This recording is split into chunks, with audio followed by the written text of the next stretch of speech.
All right, pop quiz. What's the deadliest infectious disease in human history?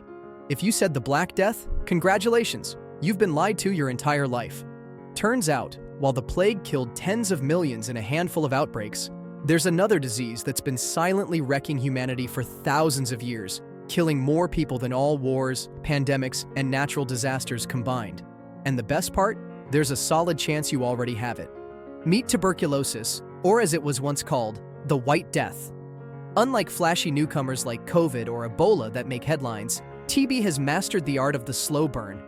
It infects a quarter of the human population, but instead of wiping people out quickly, it prefers to take its time, lurking inside your body like that one dude who shows up to parties uninvited and doesn't leave even after everyone's gone to bed. It's a disease so effective at staying under the radar that most people don't even realize they have it, until it decides to wake up and turn their lungs into a battlefield. A killer older than civilization. If you had to pick humanity's worst enemy, you might go for war, famine, or the Kardashians, but no. Turns out the biggest killer in history isn't some flashy disaster, but a microscopic little freak that's been ruining lives since before we even figured out how to write. Tuberculosis is ancient, like really ancient. Scientists have found TB DNA in 9,000-year-old human skeletons, meaning people were already coughing up blood before they even invented the wheel. This thing has been with us since the Stone Age, slowly infecting people, spreading through the air, and casually killing more humans than any other infectious disease in history. And the numbers are ridiculous. The Black Death gets all the credit for wiping out a third of Europe, but TB has been playing the long game. It has quietly taken out over 1 billion people in the last 2 centuries alone, more than all pandemics, wars, and natural disasters combined. At its peak in the 19th century, it was responsible for 1 in 4 deaths in Britain. Imagine walking outside and realizing that every 4th person you see is marked for death by the same disease. What makes TB different from other major killers is that it's not dramatic. There's no vomiting blood like Ebola, no sudden organ failure like the plague. It's slow. It creeps up on you. And in the modern world, that's exactly why nobody cares. We're wired to react to things that kill quickly and brutally, not something that takes its time and mostly targets people society likes to ignore. Here's the real kicker. 1 in 4 people alive today are carrying TB bacteria inside them right now. Most of them don't even know it. And since TB doesn't kill fast or cause apocalyptic death tolls in rich countries anymore, we just let it keep spreading. But don't worry, it gets worse. The microbe that outsmarted humanity. Most bacteria that infect humans are pretty straightforward. They get inside you, multiply like crazy, and hope your immune system doesn't yeet them into oblivion before they can do some real damage. Mycobacterium tuberculosis, on the other hand, plays the long game. It doesn't just infect you, it sets up camp, builds a little fortress, and turns your own immune system into a glorified food delivery service. Let's break it down. When TB bacteria enter your lungs, your immune system does what it's supposed to do. Send in macrophages, the white blood cells that gobble up invaders like microscopic Pac-Men. Normally, this would be the end of the story. The macrophage engulfs the bacteria, dumps them into a little acid bath, and digests them into nothingness. But TB is built different. It comes with an insanely thick, waxy cell wall that makes it practically immune to destruction. So instead of getting dissolved, it just sits there inside the macrophage, chilling. Then, like a tiny biological hacker, it rewires the cell's defenses, turning it into a comfortable, bacteria-friendly Airbnb. Now you'd think the immune system would notice this and send in reinforcements. And it does, sort of. More macrophages arrive, but instead of fixing the problem, they also get infected. It's like watching firefighters show up to a burning building only to immediately catch on fire themselves. Eventually, your immune system gets desperate and tries Plan B, sealing off the infected cells into a little walled-off prison called a granuloma. Think of it like the body's way of putting TB in timeout. Inside the granuloma, the bacteria go dormant, waiting for a chance to escape. And this is where TB shows just how patient it can be. It can sit in your lungs like this for years, completely undetected. You feel fine. You have no symptoms. You don't even know it's there. This is called latent TB, and right now, it exists inside about 2 billion people worldwide. That's a quarter of humanity walking around with a ticking time bomb in their lungs, just waiting for the right moment to wake up and start wreaking havoc. The craziest part? TB actually benefits from this slow, sneaky strategy. Unlike diseases that kill fast and burn out quickly, looking at you, Ebola, TB survives by being subtle. It spreads without making its host drop dead right away, ensuring it has plenty of time to infect the next person. And as we'll see soon, once it does wake up, The results are absolutely brutal. The science of infection, what happens inside your body. So, let's say you inhale a nice little lungful of Mycobacterium tuberculosis. First of all, congrats. Your body is now hosting one of the most successful freeloaders in biological history. Second, get ready, because this thing is about to play a long, drawn-out game of hide-and-seek with your immune system. Once the bacteria enter your lungs, they don't attack outright. That would be too obvious. Instead, they pull off the microscopic equivalent of breaking into a house and squatting in the basement while the homeowner has no idea. They set up shop inside your alveoli, the tiny air sacs in your lungs where oxygen exchange happens. These little pockets are lined with macrophages, your immune system's first line of defense. Normally, macrophages devour intruders and melt them down in an acid-filled death chamber, but TB doesn't just survive the process, it thrives in it. Instead of dying, TB hijacks the macrophage, preventing it from calling for backup. Now, instead of being eliminated, the bacteria get a free ride deeper into the lung tissue, where they start multiplying, slowly. Unlike other bacteria that explode in numbers within hours, TB takes its time, dividing only once every 16 to 20 hours. For comparison, E. coli divides every 20 minutes. That's like racing a snail against a jet. But in this case, the snail wins. Eventually, the immune system figures out that something's off. More immune cells rush to the scene, surrounding the infected macrophages and trapping them inside a granuloma. From the outside, it looks like the body has contained the infection. Inside, though, TB is just chilling, biding its time. This is latent tuberculosis, a state where the bacteria are technically in your body, but not actively making you sick. Yet. For most people, this is where it ends. The bacteria stay locked up and they never cause problems. But in about 10% of cases, something triggers the infection to reactivate. This can be anything that weakens the immune system: HIV, stress, malnutrition, aging, or even just a rough flu season. When that happens, the granulomas rupture, releasing bacteria into the lungs like a biological jailbreak. At this point, TB is done being subtle.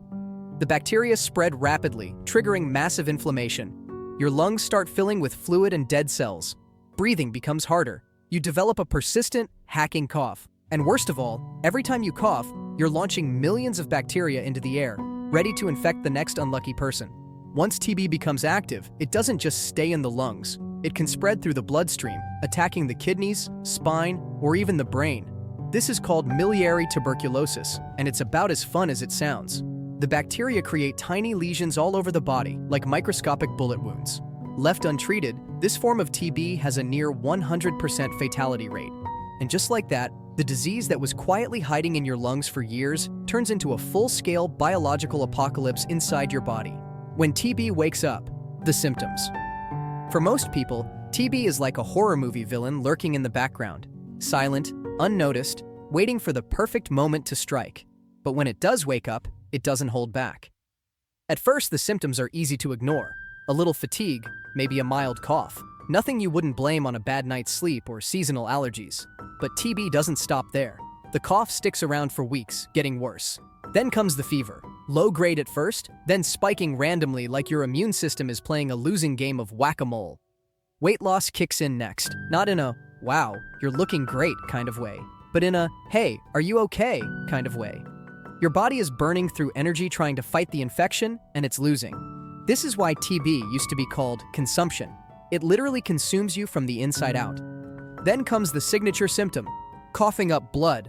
At this point, TB has shredded enough of your lung tissue that tiny blood vessels are rupturing, turning your morning cough into something straight out of a horror film. Every deep breath feels like inhaling sandpaper, and speaking for too long can leave you gasping for air. But TB isn't satisfied with just wrecking your lungs. It can spread to other organs, leading to spinal pain, kidney damage, and even brain infections. This form, extrapulmonary TB, can cause meningitis, which comes with delightful features like seizures, confusion, and, if left untreated, death. Worst of all, TB is insanely contagious in its active phase. A single untreated TB patient can infect 10 to 15 people a year just by breathing near them. Unlike diseases that spread through physical contact or contaminated surfaces, TB hitches a ride on the air itself, meaning you can catch it just by existing in the wrong place at the wrong time. And here's the real kicker. Once the symptoms start, TB still takes its time. It doesn't kill you overnight. It drags the process out for months, sometimes even years, wearing your body down bit by bit. It's not a quick death, but a slow, exhausting descent into total system failure. Gender differences in TB. How it affects men versus women.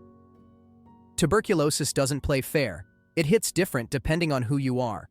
Men and women experience TB in unique ways, thanks to a mix of biology, hormones, and social factors that change how the disease spreads, develops, and kills. For starters, men are more likely to get infected in the first place. Globally, they make up about 2/3 of active TB cases. Some of this is behavioral. Men are more likely to work in high-exposure environments like factories, mines, and construction sites. Smoking and alcohol use, both major risk factors for TB, are also more common among men. But there's also a biological component. Men's immune systems respond differently to TB, making them more prone to infection. Women, on the other hand, are more likely to suffer severe outcomes when they do get TB. Estrogen provides some immune protection, meaning premenopausal women are slightly better at keeping TB in check. But after menopause, that advantage disappears, and TB becomes deadlier for women. Pregnancy also complicates things. TB increases the risk of miscarriage, premature birth, and maternal death. And in many parts of the world, women with TB face additional stigma, making it harder for them to seek treatment. Then there's the way TB interacts with other health conditions. In men, TB often pairs up with lung diseases like chronic obstructive pulmonary disease, COPD, especially in smokers. In women, TB is more likely to show up alongside iron deficiency and malnutrition, which weakens the immune system and makes recovery harder. Even TB symptoms can differ. Men tend to develop classic respiratory symptoms like a severe cough and chest pain. Women, meanwhile, are more likely to experience systemic symptoms like fever, weight loss, and fatigue, making their TB harder to diagnose and more likely to be missed until it's too late. So while TB may be an equal opportunity infection, the way it plays out isn't the same for everyone. Whether you survive or even get diagnosed in time depends on factors far beyond just breathing in the wrong air. TB versus your immune system. A losing battle. Most infections trigger an all-out war inside your body. Your immune system detects the invader, sends in white blood cells to attack, and usually, the problem gets resolved before things get out of hand. TB, however, doesn't fight fair. It hijacks the battlefield itself. The moment TB enters your lungs, your macrophages, the immune system's frontline soldiers, rush in to eat the bacteria. Normally, this would be the end of the story, but TB doesn't just survive. It thrives inside these cells. Instead of getting digested, it rewires the macrophages to become personal incubators, letting the bacteria reproduce in peace. Realizing something is wrong, your immune system tries to trap the infection inside a granuloma, a sort of biological containment zone. On paper, this sounds like a solid plan. Wall off the bacteria, starve them of resources, and prevent them from spreading. In reality, it plays right into TB's hands. Inside the granuloma, TB can go dormant for years or even decades, waiting for the perfect moment to break free. And when that moment comes, whether due to stress, malnutrition, or another infection, the granuloma ruptures, unleashing a flood of bacteria into your lungs. The immune system freaks out and overreacts, causing massive inflammation. Fluids flood the lungs, macrophages go berserk, and tissue starts disintegrating under the chaos. The result? Severe lung damage and a highly contagious host. At this point, your immune system is in full panic mode. But the irony is, it's not TB that's killing you. It's your own body's desperate attempt to fight it off. The inflammation, the tissue destruction, the coughing up blood, those aren't just TB's doing. They're the collateral damage of an immune system trying and failing to win a war it was never equipped to fight. The antibiotic arms race. For most of history, TB was an automatic death sentence. Doctors tried everything: bloodletting, arsenic, making patients move to the mountains for fresh air. Nothing worked. Then, in the 1940s, antibiotics changed the game. Suddenly, TB was curable. By the 1960s, cases were plummeting, and humanity started patting itself on the back. Then TB fought back. See, bacteria aren't just sitting around waiting to die. Every time someone takes antibiotics improperly, whether by stopping treatment too early or getting the wrong dosage, TB gets a chance to mutate and develop resistance. And because TB treatment takes months, people quitting halfway through has created an absolute nightmare: drug-resistant tuberculosis, DRTB. Today, we have tuberculosis strains that laugh in the face of standard antibiotics. Multi-drug resistant TB, MDR-TB, is resistant to at least 2 first-line drugs, meaning it takes longer, costs more, and has nastier side effects. Then there's extensively drug-resistant TB, XDR-TB, which resists almost everything we have. Treating it can take 2 years and involve drugs with side effects like deafness, organ failure, or straight-up psychosis. And the worst part? We stopped making new TB drugs for nearly 50 years. Between 1965 and 2012, pharmaceutical companies just ignored it.